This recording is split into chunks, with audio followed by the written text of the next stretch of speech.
नमस्कार, मैं हूं निश्चित दुबे। आप देख रहे हैं कैपिटल टीवी। तो लालू के लाल तेजस्वी की मुश्किलें बढ़ते जा रहे हैं क्योंकि पार्टी और परिवार में उथल पुथल मचा हुआ है। कभी रियाजुल नहीं दावा करते हैं कि राजद के 50-60 नेता जेडीयू में शामिल हो सकते हैं, तो कभी भाजपा और जेडीयू राजद में मची भगदड़ को लेकर के बड़ा खुलासा कर देती है। तो भाई कुल मिलाकर के देखें तो ये साफ है कि किस तरह से आरजेडी में हाल के दिनों में पार्टी में भगदड़ साफ देखी जा रही है। और इसी को लेकर के तेजस्वी ने पार्टी में संगठनात्मक बदलाव को लेकर के बड़ा कदम उठाया है, बड़ा फैसला किया है, जिसे लेकर के हलचल तेज हो गई है और जो बिहार की राजनीति में नई दिशा देने का संकेत दे रही है। बड़ी बात है कि आरजेडी सुप्रीमो लालू प्रसाद यादव ने अपने स्वास्थ्य संबंधी समस्याओं के चलते अपने बेटे तेजस्वी प्रसाद यादव को पार्टी का कार्यकारी अध्यक्ष बनाया।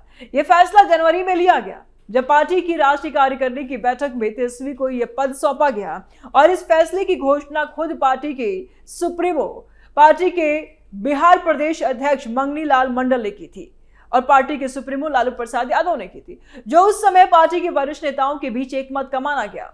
लेकिन अब फरवरी में मंगनी लाल मंडल की सेहत को लेकर कई सवाल उठ रहे हैं और इन सवालों ने आरजेडी में एक नई बहस छेड़ दी है। मंडल इन दिनों दिल्ली में गंभीर बीमारी से जूझ रहे हैं और उनकी अनुपस्थिति ने पार्टी के भीतर चर्चाओं को हवा दी है कि क्या प्रदेश अध्यक्ष पद पर बदलाव होगा। तेजस्वी यादव जो अब पार्टी के प्रमुख निर्णय करता है, इनको इस मुद्दे पर बड़ा फैसला लेना पड़ सकता है। यह बदलाव न केवल संगठन को मजबूत करने का हिस्सा है बल्कि बिहार की जातिगत राजनीति को भी इफेक्ट कर सकता है, क्योंकि मंडल अति पिछड़ा वर्ग से आते हैं और उनका पद सामाजिक समीकरणों को संतुलित रखने में महत्वपूर्ण रहा है। राजद जो हमेशा से सामाजिक न्याय की राजनीति का झंडा बरदार रहा है, अब ऐसे दौर से गुजर रही है जहां पारिवारिक कलह, विधायकों का पलायन और संगठनात्मक कमजोरियां इसे चुनौती दे रही है। हार से नहीं उबर पा रहे हैं तेजस्वी प्रसाद यादव। तेजस्वी यादव के सामने पार्टी की एकजुट रखने और 2025 के विधानसभा चुनाव की हार से उबरने की दोहरी जिम्मेदारी है।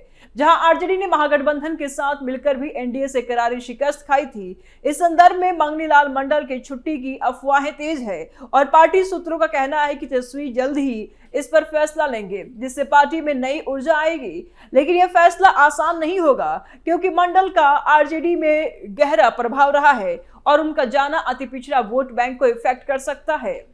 मंगनी लाल मंडल हो सकते हैं साइडलाइन। मंगनी लाल मंडल जो जून 2025 में आरजेडी के बिहार प्रदेश अध्यक्ष चुने गए थे, इन दिनों अपनी सेहत से जूझ रहे हैं। वे दिल्ली में इलाज करा रहे हैं और उनकी तस्वीरें सोशल मीडिया पर वायरल हो रही है, जो वे काफी कमजोर नजर आ रहे हैं। आरजेडी की राज्यसभा सांसद संजय यादव ने हाल ही में उनसे मुलाकात की थी और इस मुलाकात की तस्वीरों ने पार्टी कार्यकर्ताओं में चिंता पैदा कर दी है।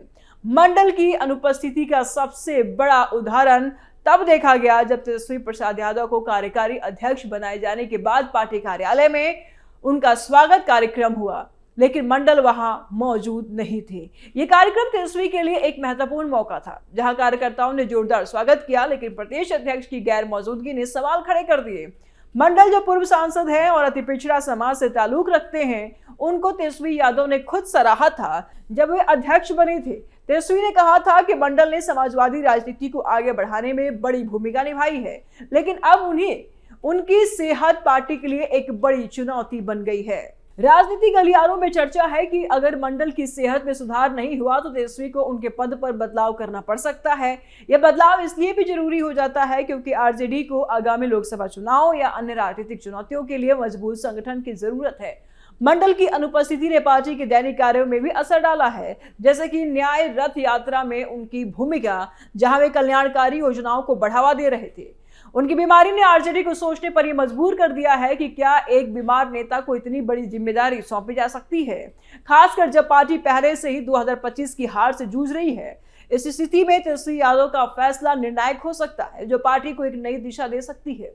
तेजस्वी यादव के बड़े फैसले से होगा बड़ा उलटफेर। तेजस्वी यादव जो अब आरजेडी की कार्यकारी अध्यक्ष है, जो लालू प्रसाद ने बड़ी जिम्मेदारी इनको सौंपी है, जनवरी 2026 में राष्ट्रीय कार्यकारिणी की बैठक में उन्हें यह पद मिला और इसका ऐलान मंगनी लाल मंडल ने किया था। लालू की सेहत के चलते यह फैसला लिया गया और अब तेजस्वी पार्टी के सभी बड़े फैसले खुद ले रहे हैं और फैसलों के केंद्र में हैं।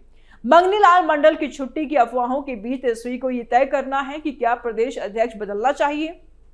पार्टी सूत्रों का कहना है कि अगर बदलाव होता है तो यह संगठन को मजबूत करने का कदम होगा, लेकिन इसमें जातिगत समीकरणों का ध्यान रखना पड़ेगा। मंडल अति पिछड़ा वर्ग से हैं और उनका जाना उस वोट बैंक को इफेक्ट कर सकता है। तेजस्वी जो खुद युवा और ऊर्जावान नेता है, पार्टी को ग्रास रूट स्तर पर मजबूत करने की योजना बना रहे हैं। क्या रोहिणी के गद्दारों को देंगे गद्दी? वे विधानसभा चुनाव की हार से सबक लेकर के संगठन में बदलाव चाहते हैं, जैसे कि नए चेहरे को आगे लाना। लेकिन यह फैसला आसान नहीं है, क्योंकि मंडल का चयन खुद तेजस्वी की सिफारिश पर हुआ था। अगर बदलाव होता है तो संभावित नामों में संजय यादव या अन्य वरिष्ठ नेता शामिल हो सकते हैं जो तेजस्वी की करीबी है। यह फैसला पार्टी की एकता को भी परखेगा, क्योंकि हाल के दिनों में विधायकों के असंतोष की खबरें आ रही है। तेजस्वी को यह सुनिश्चित करना होगा कि बदलाव से पार्टी मजबूत हो, न कि कमजोर। मंगनी लाल मंडल का आरजेडी में प्रभाव और योगदान काफी है। मंगनी लाल मंडल आरजेडी में एक महत्वपूर्ण चेहरा रहे हैं। जून 2025 में वे निर्विरोध प्रदेश अध्यक्ष चुने गए थे और उनका चयन अति पिछड़ा समाज को साथ देने की रणनीति का हिस्सा था। मंडल का जाना तेजस्वी के लिए घाटा। मंडल ने समाजवादी राजनीति को आगे बढ़ाने में बड़ी भूमिका निभाई। जैसा कि तेजस्वी ने खुद कहा था, वे पूर्व सांसद हैं और पार्टी के वरिष्ठ नेता, जिन्होंने ग्रामीण इलाकों में आरजेडी की जड़ें मजबूत की।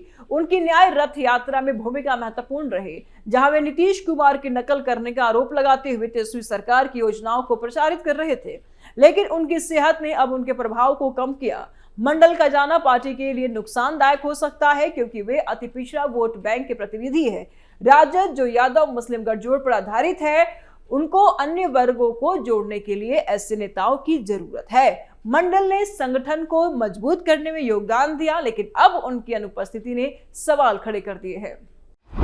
राजद विधायकों में असंतोष की लहर। असंतोष की लहर हाल ही में आरजेडी में विधायकों के असंतोष की खबरें भी सामने आई। जनवरी में विधायक भाई वीरेंद्र ने टिकट बिक्री का आरोप लगाया था, जो कार्यकारिणी बैठक से पहले आया। 2025 के चुनाव में हार के बाद कई विधायकों ने पार्टी छोड़ने के संकेत दिए। हालांकि अभी बड़े पैमाने पर पलायन नहीं हुआ, लेकिन पारिवारिक कलह ने इसे असंतोष को बढ़ावा दिया। तेजस्वी को इस पर काबू पाना होगा, वरना पार्टी कमजोर हो सकती है। पार्टी और परिवार में कलह। लालू परिवार और राजद में पारिवारिक कलह चरम पर है। नवंबर 2025 में रोहिणी आचार्य ने राजनीति छोड़ दी और परिवार से नाता तोड़ लिया। तेजस्वी और उनके सहयोगियों संजय यादव और रमीज नेमत पर आरोप भी लगाते हुए उन्होंने अपमान का आरोप लगाया और यह कलह चुनावी हार के बाद उभरी। मई 2025 में तेज प्रताप यादव को पार्टी से निकाला गया था। लालू ने तेजस्वी का समर्थन किया, लेकिन परिवार की एकता टूट गई। 3 बेटियां घर छोड़ चुकी हैं। यह कलह पार्टी को इफेक्ट कर रही है। तेजस्वी की चुनौतियां और रणनीति। तेजस्वी यादव की राजनीति अब परिपक्व हो रही है। वे कार्यकारी अध्यक्ष बनकर पार्टी को ग्रास रूट पर मजबूत कर रहे हैं। 2025 की हार से सबक लेकर वे युवा वोटरों और सामाजिक न्याय पर फोकस कर रहे हैं। लेकिन पारिवारिक कलह और विधायकों का असंतोष चुनौती है। वे एनडीए को चुनौती देने की कोशिश में हैं। अब सवाल ये भी है कि तेजस्वी की आगे की योजना क्या है। तेजस्वी पार्टी को बचाने के लिए संगठनात्मक बदलाव कर रहे हैं। नया चेहरे ला करके जातिगत समीकरण साध कर वे पार्टी को मजबूत करेंगे। विधायकों के असंतोष को दूर करना प्राथमिकता है। पारिवारिक कलह को सुलझाना भी जरूरी है। तो सवाल ये है कि मंगनी लाल की जगह आखिर कौन लेगा? संभावित नाम क्या है? तो मंगनी लाल की जगह संजय यादव या अन्य करीबी नेता ले सकते हैं। अति पिछड़ा समाज से किसी को भी चुनना जरूरी होगा। तेजस्वी की जिम्मेदारी अब बढ़ गई है। वे पार्टी के सभी फैसले को ले रहे हैं और सभी फैसलों के केंद्र में हैं और संगठन को मजबूत करने से लेकर चुनावी रणनीति तक सब कुछ संभालेंगे। यह उनके नेतृत्व की परीक्षा भी है, जिम्मेदारी भी है। कैपिटल टीवी के स्पेशल स्टोरी में फिलहाल इतना ही। आगे के अपडेट के लिए देखते रहिए कैपिटल टीवी। नमस्कार।